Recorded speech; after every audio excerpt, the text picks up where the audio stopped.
반갑습니다. 이제 10월도 다 지나갔습니다. 마지막 주입니다. 이제 다음 달이면 벌써 이제 11월, 12월, 2025년 한 해도 이제 저물어 가는 것이 새삼 이 시간의 흐름이 세월 흘러가는 것이 참으로 빠르다 이런 생각이 듭니다. 그런 것처럼 오늘은 또 빌립보서 마지막 이제 말씀이 됩니다. 빌립보서 4장 21절에서 23절 빌립보서 전체의 마지막에 해당되는 오늘 말씀으로 여러분에게 설교를 하고자 합니다. 제목이 무엇입니까? 무난하라, 무난하라. 여러분 잘 아시겠지만 빌립보서는 기쁨이 가득한, 즉 기쁨의 서신입니다. 근데 이 기쁨인 단순히 환경의 산물로서 주어진 것이 아니었죠. 우리 흔히 기쁨하면 뭔가 조건이 좋아지면 또는 아니면 내가 가지고 있는 문제가 해결되면 아니 내가 바라던 어떤 것이 이루어지면 기쁠 것 같은 그런 생각을 보통 이제 하지만 성경에서 말하는 기쁨이라는 것은 환경의 산물로서 어떤 조건에 의해서 주어지는 것이 아닌 거죠. 특히 우리가 바울이 처했던 그 상황을 생각해 보면 이것이 얼마나 우리에게 직접적으로 와닿는지 생각해 볼 수 있습니다. 바울이 어떤 상황이었습니까? 지금 이게 옥중서신이죠. 옥중서신 중 하나가 바로 빌립보서인데 옥중서신이라는 건 뭡니까? 바로 감옥 속에서 썼던 서신서란 말이죠. 바울은 잘 아시겠지만 로마 감옥에 감금된 상태에서 언제 죽을지 모르는 그러한 위기의 상황이었어요. 환경적으로, 조건적으로 생각해 보면 극악의 상황이었던 거죠. 하지만 바울이 이 옥중에서 썼던 내용의 가장 핵심 단어가 바로 기쁨입니다. 어떻게 보면 참으로 암울한 상황이었겠지만 오히려 바울은 예수 그리스도 안에서 발견한 빛을 노래하고 있는 것이 바로 빌립보서입니다. 오늘 우리가 묵상할 빌립보서 4장 21절 23절은 이 위대한 서신, 이 기쁨의 서신인 빌립보서의 결론이자 하나님 나라 백성이 이 땅에서 살아가야 할 가장 핵심적인 교훈을 담고 있는 문안과 축복에 대한 말씀이죠. 이 짧은 마지막 인사를 통해서 우리는 그리스도의 완결적 구속 사역이 어떻게 성도 간의 교제로 꼽히고 궁극적으로는 우리 심령에 임하는 하나님의 은혜로 완성되는지 우리가 오늘 말씀을 통해서 확인해 보고자 합니다. 우선 말씀에 들어가 보면 21절에 이렇게 시작하고 있습니다. 그리스도 예수 안에 있는 성도에게 각각 문안하라. 각각 문안하라. 여기서 문안하라. 이것은 명령어로 주어져 있습니다. 아스파사스테. 아스파사스테라는 것은 헬라어로 아스파조마이라는 마음을 다해 환대하다, 서로를 품다라는 뜻을 가진 이 동사의 명령형입니다. 아스파사스테. 바울은 이것을 단순한 예의로서 말하는 것이 아니었습니다. 이 말은 궁극적으로 복음의 화해가 관계 속에서 구체적으로 드러나는 표현인 것이죠. 뭐라고요? 복음 안에서 관계의 회복, 화해의 관계가 온전히 꽃피우는 그러한 구체적인 표현입니다. 특히나 이제 헬라의 아스파사스테라는 이것은 분석을 해보면 아우리스트 중간태 명령형이라고 하거든요. 아우리스트라는 것은 단순히 이제 과거형이 아니라 완결적인 의미를 가지고 있어요. 그리고 중간태라는 것은 어떤 행위의 결과가 우리에게, 나에게 귀속되는 그런 의미를 담고 있습니다. 그래서 이걸 좀 더 풀어보면은 이제 결정적으로 이 사랑행위, 즉 무난하라는 것은 이 사랑행위를 실천하는데 단순히 상대방에게 요구하는 것으로 끝나는 것이 아니라 그 행위의 결과가 뭐라고 우리에게 다시 돌아오는, 다른 말로 하면은 그 무난함을 통해서 그 사랑의 열매를 우리가 함께, 나 자신이 함께 누려가는 것을 의미하고 있어요. 그래서 우리가 인사한다, 무난한다 라는 것은 단순한 예의로서 주어진 말이 아니라는 거죠. 그것을 가장 잘 보여주신 분이 바로 예수 그리스도입니다. 예수님은 우리 인간이 하나님과 깨어진 이 관계를 회복하시기 위해서 십자가에 당신의 목숨까지도 아낌없이 내놓으셨단 말이에요. 근데 이 십자가의 죽음으로 끝나는 것이 아니라 오히려 예수님은 이 십자가의 죽음을 통해서 당신이 모든 영광을 누려가는, 받아가는 그러한 놀라운 은총을 직접적으로 당신의 삶을 통해서 우리 가운데 보여주셨거든요. 그래서 바울이 무난하라는 말로 말하는 것은 단순히 그냥 예의상의 인사로 그치는 것이 아니라 이것은 엄밀한 의미에서 예수 그리스도께서 우리와 하나님과의 관계를 십자가를 통해서 회복시켰던 것처럼 우리 또한 우리 성도 간에 깨어진 관계를 이 십자가, 예수님의 그 십자가의 사랑으로 회복시킬 것을 명하고 있는 것이고 그 가운데서 하나님 나라의 모든 은총들을 누려갈 것을 이제 기대하고 고대하는 마음으로 명하고 있는 그런 내용이라는 거예요. 그리고 그것을 단순히 마음에 그치는 것이 아니라 실천적으로 하나님 말씀을 순종함으로써 그 영광을 같이 누려가길 원했던 거죠. 그래서 이 말씀을 듣는 자들은 우리 더 적극적으로 마음을 다해 서로 환대하고 서로를 품고 깨어진 관계를 회복할 수 있는 그러한 또 믿음의 순종이 따라야 된다는 거죠.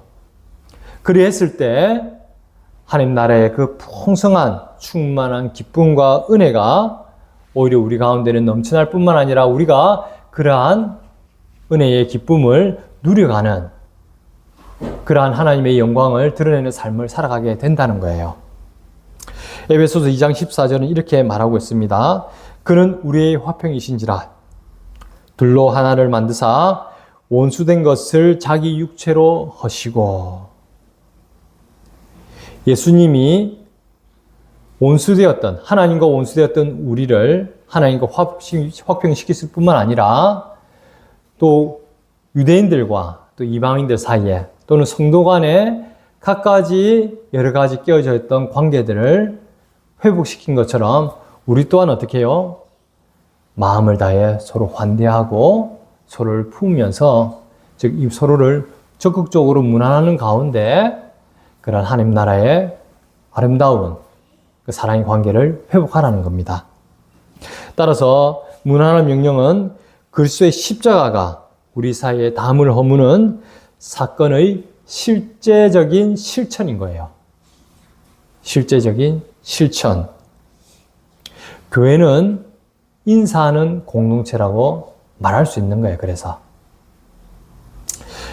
단순히 그냥 예의상하는 인사가 아니라 십자가로 화해한 영혼의 교제, 그것이 늘 넘쳐나는 곳이 바로 교회라는 거죠.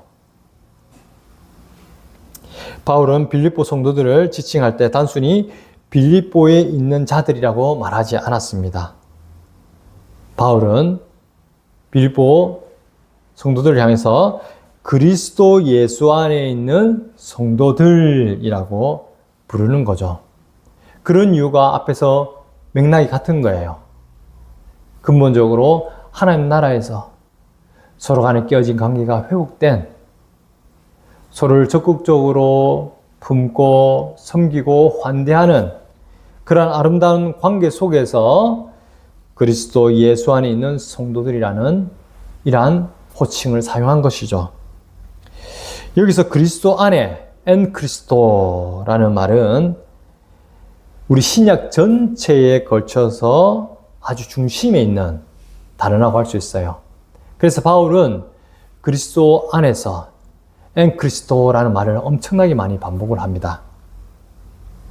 이것은 단순히 위치적 개념이 아니라 존재적 개념, 즉 정체성의 선언인 것이죠. 물론 우리가 그리스도 안에서 할 때 여러 가지 의미를 나눴던 것을 기억하고 있을 거예요. 하지만 이것을 첫 번째로 이야기할 때는 일단은 오늘 본문 말씀했지만 예수 그리스도 안에 있는 성도들이라는 것은 우리의 정체성에 대해서 먼저 선포한다라는 것을 기억하시면 됩니다. 그럼 어떤 정체성이냐? 고린도후서 5장 17절에 이렇게 말을 하고 있습니다. 그런즉 누구든지 그리스도 안에 있으면 새로운 피조물이라. 이전 것은 지나갔으니 보라 새 것이 되었도다. 뭐라고요? 누구든지 그리스도 안에 있으면 새로운 피조물이라. 이전 것은 지나갔으니 보라 새 것이 되었도다.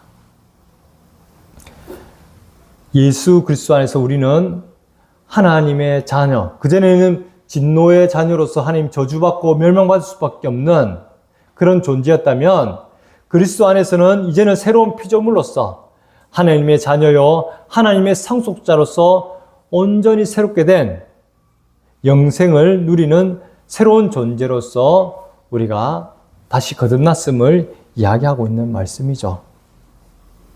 이것은 세상의 국적, 지위, 배경에 의해서 주어지는 것이 아니라 예수 그리스도 안에서 우리 존재가 새롭게 이제 확립되는 것을 말하고 있는 거예요. 바울은 이렇기 때문에 감옥 속에서도 기뻐할 수 있었던 거죠. 비록 자기 몸은 죄수로서 로마 감옥에 있었지만 그리스도 예수 안에서 바울은 하나님의 자녀요, 하나님의 백성이요, 하나님의 상속자로서 새로운 피조물로서의 자기의 정체성을 굳건히 확립하고 있었기 때문에 그러한 암울한 죽음을 앞두고 있는 그러한 극악의 상황 속에서도 기뻐할 수 있었던 거예요. 환경이 바울을 묶을 수가 없었던 거죠. 왜냐? 바울의 생명은 예수 그리스도 안에 숨겨졌기 때문이에요. 골로새서 3장 3절은 이렇게 말합니다. 너희 생명이 그리스도와 함께 하나님 안에 감추어졌습니다. 사람들은 똑같이 우리 그리스도인들은 살아간다고 생각하죠. 똑같이 태어나서 똑같이 죽고 장사 지내고 이런 것 같지만 근본적으로 우리의 생명은 이 땅에 귀속된 것이 아니라 그리스도 안에 귀속된 자로서 영원한 생명을 누려가고 있는 것이고 이것은 이 세상 사람들 눈에는 감춰져 있는 비밀인 거예요. 하지만 그리스도에 안 있는 자들은 누구보다 우리 스스로의 이런 정체성, 주 예수 안에 있는 이 영원한 생명으로서 우리가 하나님의 새로운 피조물로서의 우리의 정체성을 잘 깨닫고 그에 맞게 살아가고 있는 것이죠. 놀라운 축복입니다. 그렇기 때문에 그 어떤 상황과 조건이 우리를 얽매거나 우리를 좌절시키거나 낭망시킬 수 없는 것이죠. 여러분도 믿습니까? 아멘 해야죠. 아멘. 이런 경우 적극적으로 아멘 해야죠. 그걸 동의하지 않는다는 것은 참으로 안타까운 뿐만 아니라 자기에 주어진 이 하나님의 놀라운 은혜를 어떻게 보면은 가치 없게 생각하는 건 똑같거든요. 아멘 할 수 있습니까? 예. 우리가 무난하는 대상은 바로 이렇게 그리스도 예수 안에 있는 그러한 성도들이라는 거예요. 특히 성도라는 말은 하기오이스라고 헬라어라고 하는데 예수 그리스도의 피로 거룩하게 구별된 자들이라는 의미를 가지고 있습니다. 예수 그리스도 안에서 거룩하게 예수 그리스도의 피로 구별된 자들. 이런 자들이기 때문에 우리가 당연히 어떻게 할까요? 이런 성도들을 향해서 오히려 그 누구보다도 마음을 열고 적극적으로 환대하고 서로 품고 지지하고 사랑할 수 있는 그러한 마음이 또 그러한 또 삶의 실천이 있어야겠죠. 이러한 문안을 하는 삶 자체가 꼭 그리스도 안에서 하나된 거룩한 공동체, 교회의 정체성을 확인하고 확증하는 그러한 삶의 양식인 거예요. 그래서 서로 보면서 환대하지 않고 서로를 품지도 않고 오히려 대미대미라고 살아간다는 건 뭡니까? 그거는 아직까지 하나님 나라를 충만히 누려가고 있지 않다라는 것을 드러내는 거죠.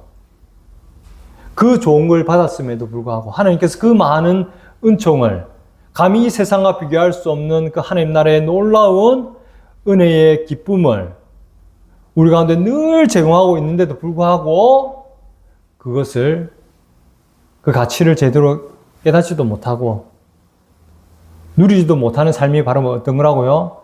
서로가 무난하지 않는 삶이라는 거예요. 거꾸로 적극적으로 서로를 반갑게 맞아들이고 서로를 사랑한다 고백하고 서로를 돕고 품고 적극적으로 살아가는 이 행위는 뭡니까?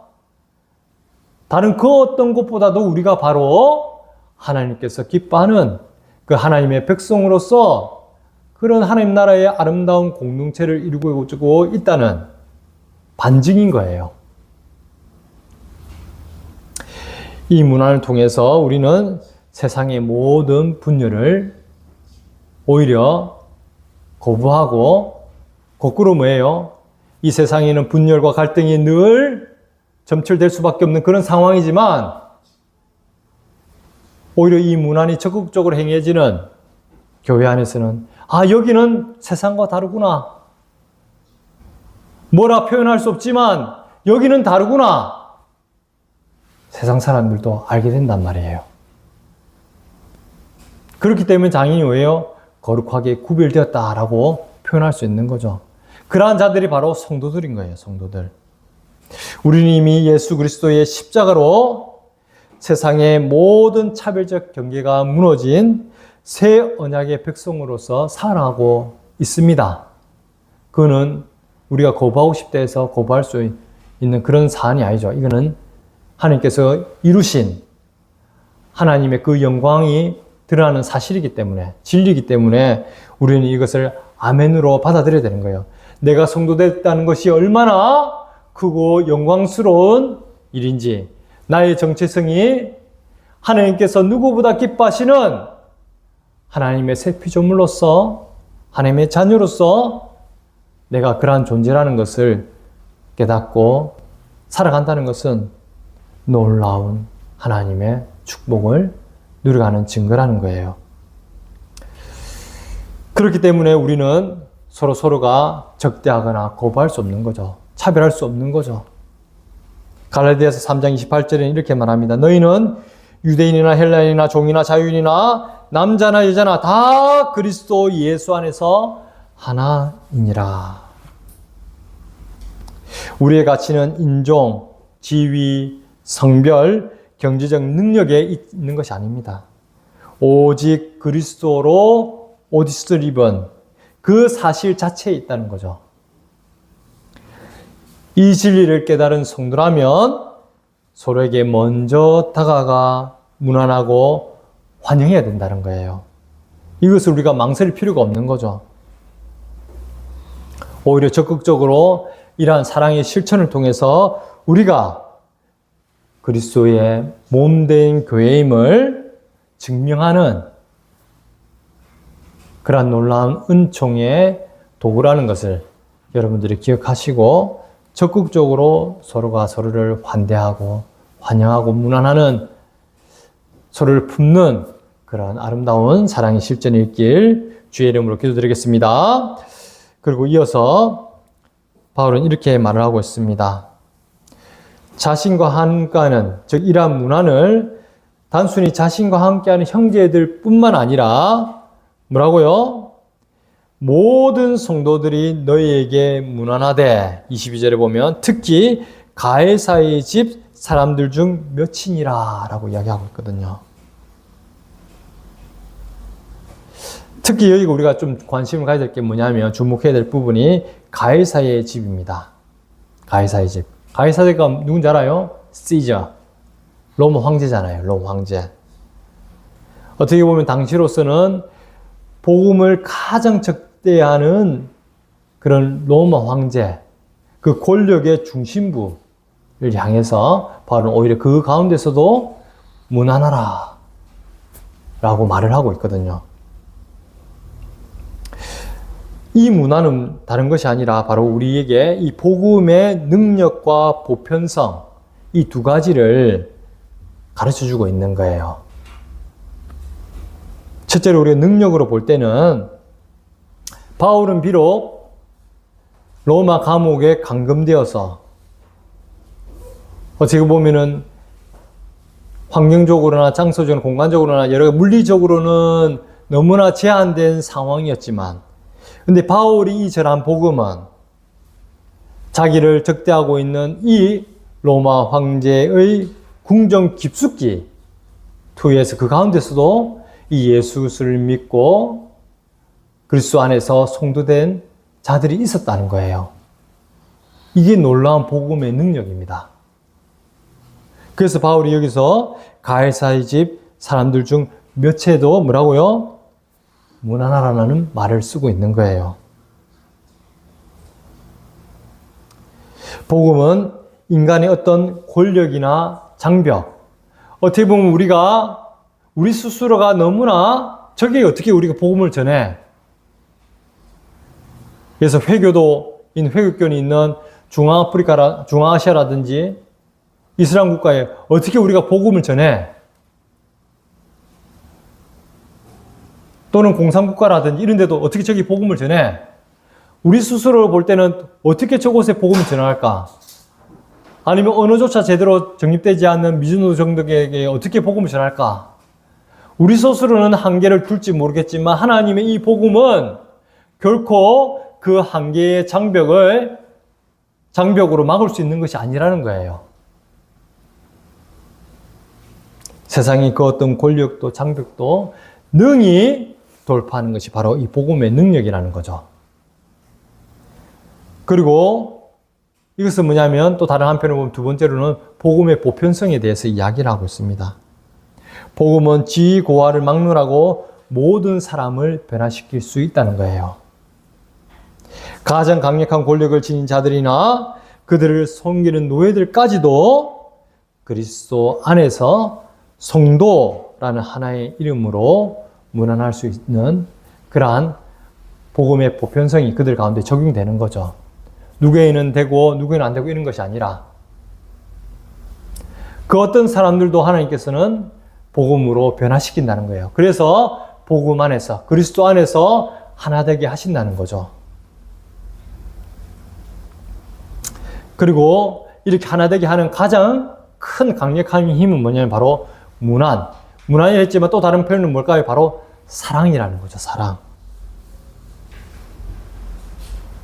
그래서 이 복음 오늘 말씀에서 말하고 있는 이 문안, 즉 문안을 함을 통해서 사랑으로 서로를 품고 환대하는 이러한 실천적인 순종의 삶을, 믿음의 삶을 살아갈 때 세상의 신분 차이를 무효화시키고 오직 그리스도의 사랑으로 온전한 띠를 매게 한다는 거예요. 그래서 보면 골로새서 3장 14절에 이렇게 말하고 있습니다. 이 모든 것 위에 사랑을 다하라. 이는 온전하게 매는 띠니라. 이 모든 것 위에 사랑을 다하라. 이는 온전하게 매는 띠니라. 우리가 사랑으로서 서로를 무난함을 통해서 우리가 먼저 마음을 열고 환대하고 상대방을 품어갈 때에 하나님께서는 그들을 복음으로 변화시킨다는 거예요. 그래서 복음이 전파하게 하시고 오히려 그를 통해서 서로가 서로를 하나 되게 하는 놀라운 은혜를 더럽게 하신다는 거죠.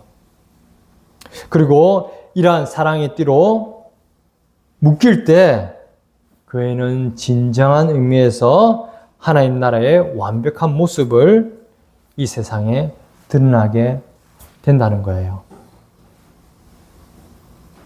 세상 사람들은 이게 하나님 나라인지 아닌지 표현적으로는 말로서는 이렇게 표현을 잘 못할 수도 있겠지만, 저기는 다르다. 저기는 세상에서 경험할 수 없는 그러한 기쁨이 있고, 그런 은혜가 있고, 그런 사랑이 있구나. 저기서는 그 어떤 차별도 없구나. 실질적으로 1세기 당시에는 노예 제도가 있었습니까? 없었습니까? 있었죠. 근데도 노예 제도가 있었음에도 불구하고 성도 그리스도 안에서는 노예나 주인이나 그런 신분의 장벽이 있었습니까? 없었습니까? 없었단 말이에요. 그 대표적인 서신서가 뭐예요? 빌레몬서잖아요. 빌레몬서. 빌레몬의 종되었던 오네시모를 서로가 형제되게 만드는, 이거는 우리 입장에 지금 오늘날 시대에 보면 당연하게 보일지 모르겠지만 그 당시에는 상상도 할 수 없는 그러한 사건입니다. 근데 이 복음 안에서 실질적으로 그러한 놀라운 변화가 있었던 거예요. 도저히 형제될 수 없는, 하나 될 수 없는 자들이, 도저히 그들을 하나로 묶을 수 없는 그 신분의 장벽마저도 복음으로 하나 되게 했단 말이에요. 놀라운 사건이죠. 이러한 모습들을 통해서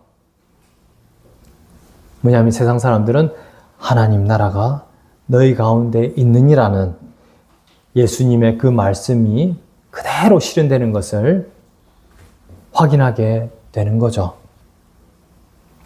감옥의 쇠창살 안에서도, 황제의 궁정 안에서도 그리스도의 통치는 이미 시작되었음을 보여주는 말씀이 바로 가이사의 집 사람들 중 몇이니라.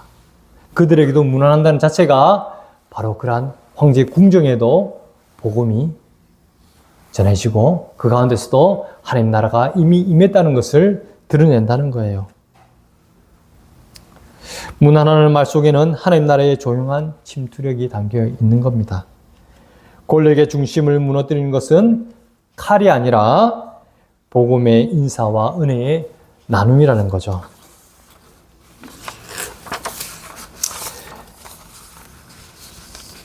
이 위대한 빌립보서 이 서신의 마지막은 아까 했지만 우리가 그냥 문안하라 해가지고 그냥 우리 행위로 끝나는 것 같지만 실질적인 것은 그런 인간의 행위나 교훈으로 끝나는 것이 아닙니다.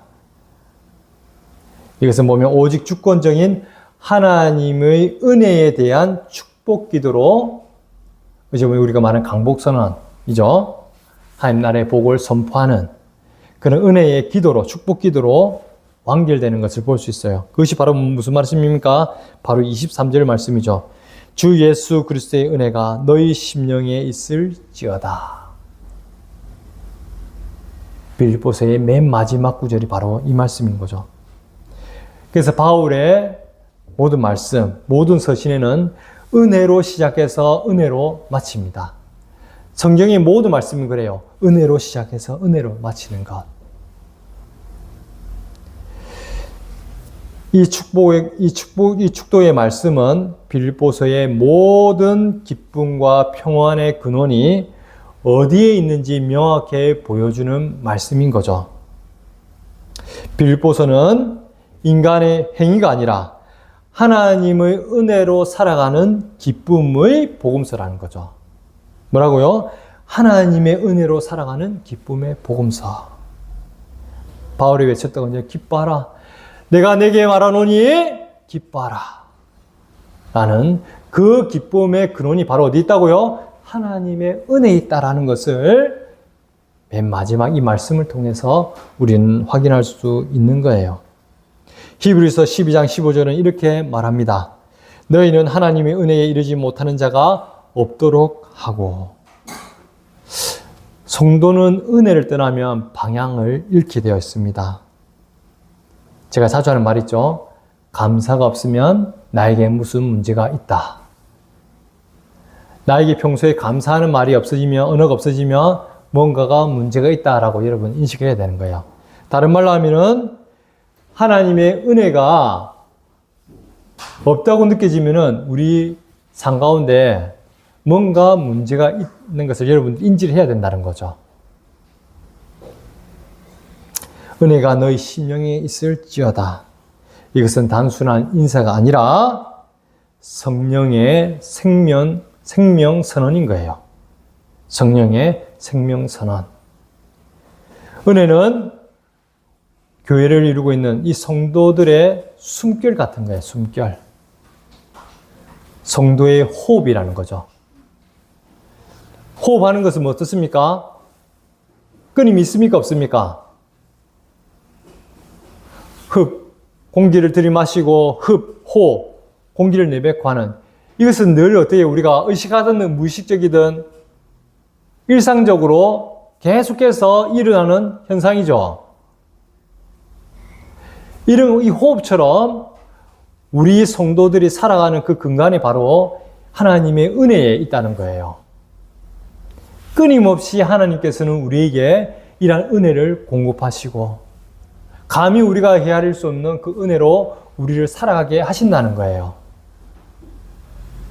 놀랍지 않습니까?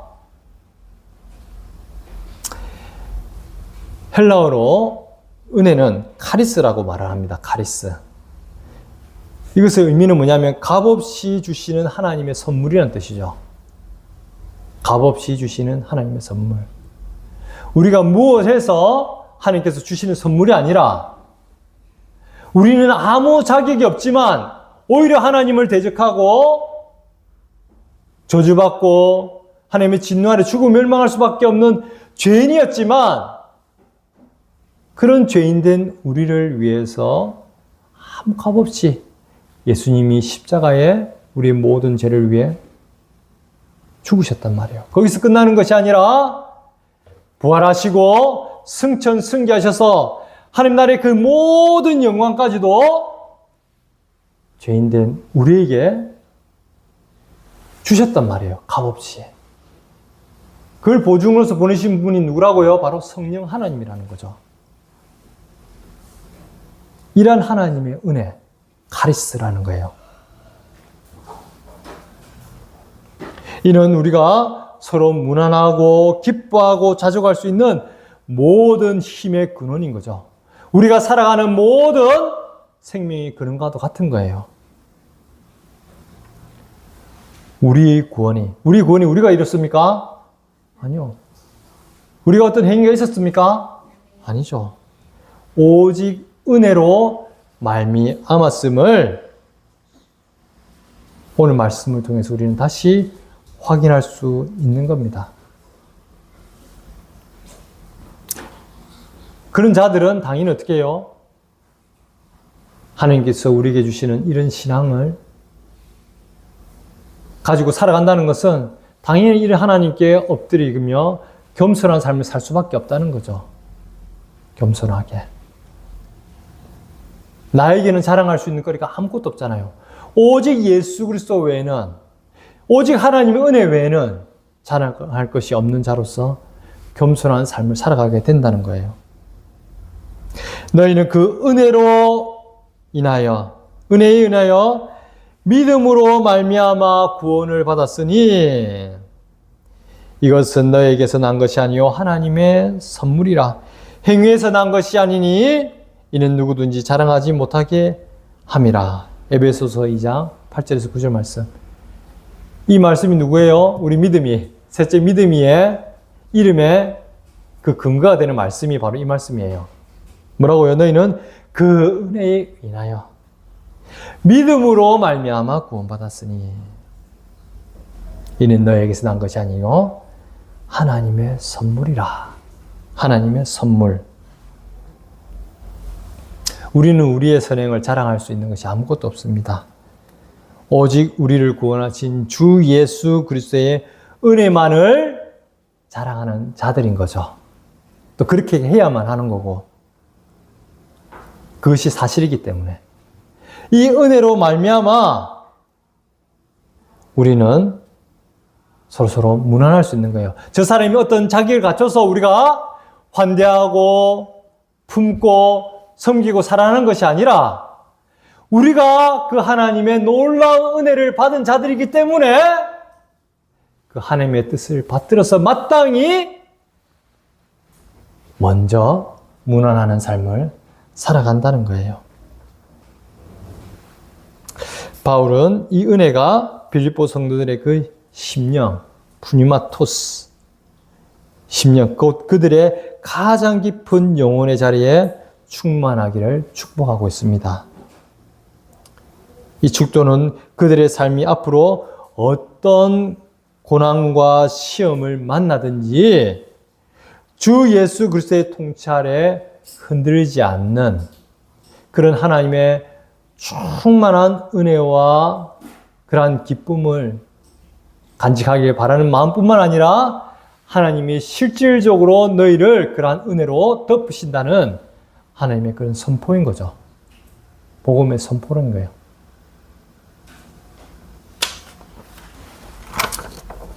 이 은혜는 단순히 감정이 아닙니다. 오히려 그 어떤 고난과 염려와 걱정거리가 많은 이 문제 많은 이 세상 속에서도 오히려 우리가 하나님께 나아갈 수 있는 그런 능력이 된다는 거예요. 그 은혜로 말미암아. 우리는 보통 보면 상황에 따라서 좋았다가 또 슬펐다가 이렇게 하는 게 우리의 본성이잖아요.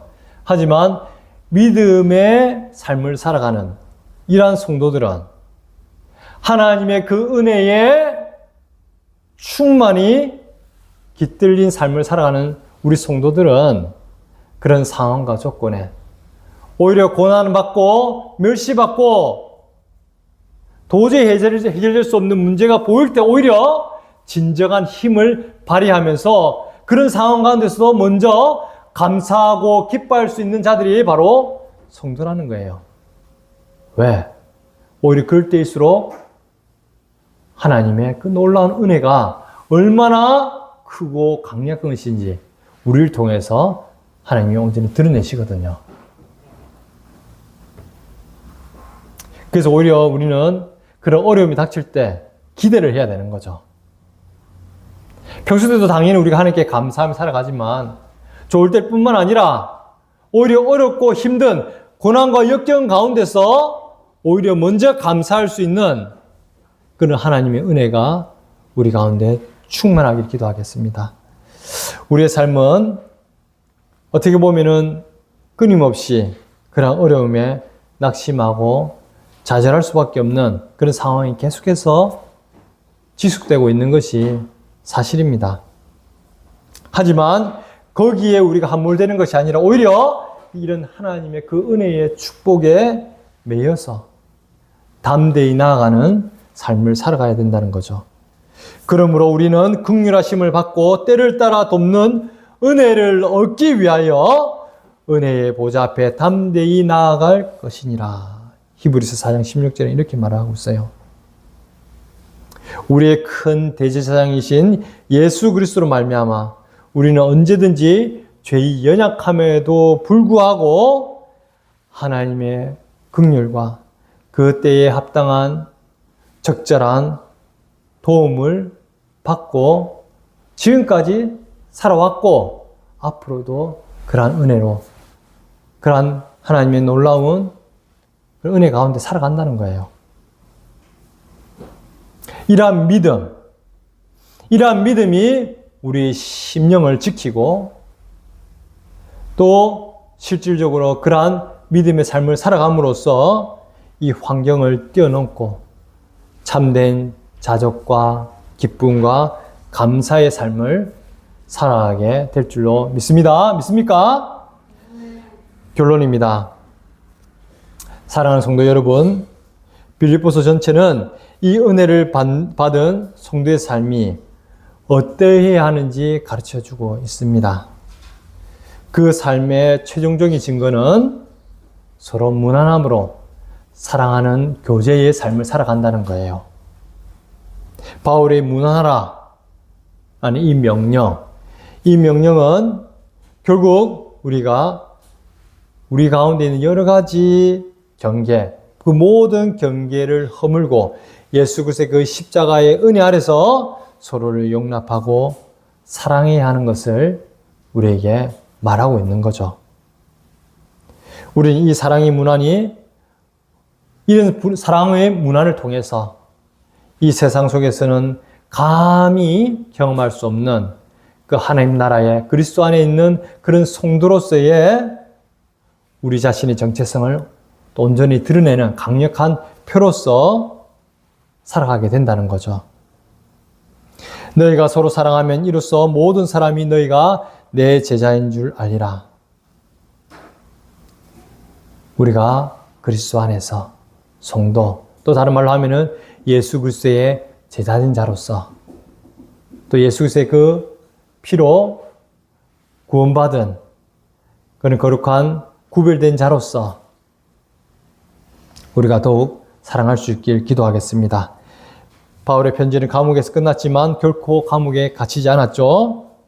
오히려 은혜의 삶을 살아가는 성도의 모습. 오늘 말씀 문안하라. 그리고 나가서는 주 예수 그리스도의 은혜가 당신에 있기를 이 선포하는 바울의 말씀을 통해서 우리 가운데 진정한 그리스도의 사랑이 넘쳐나는 그런 아름다운 공동체로 하나님께 영광 돌리는 저와 여러분 되시길 간절히 기도드리겠습니다. 기도하겠습니다.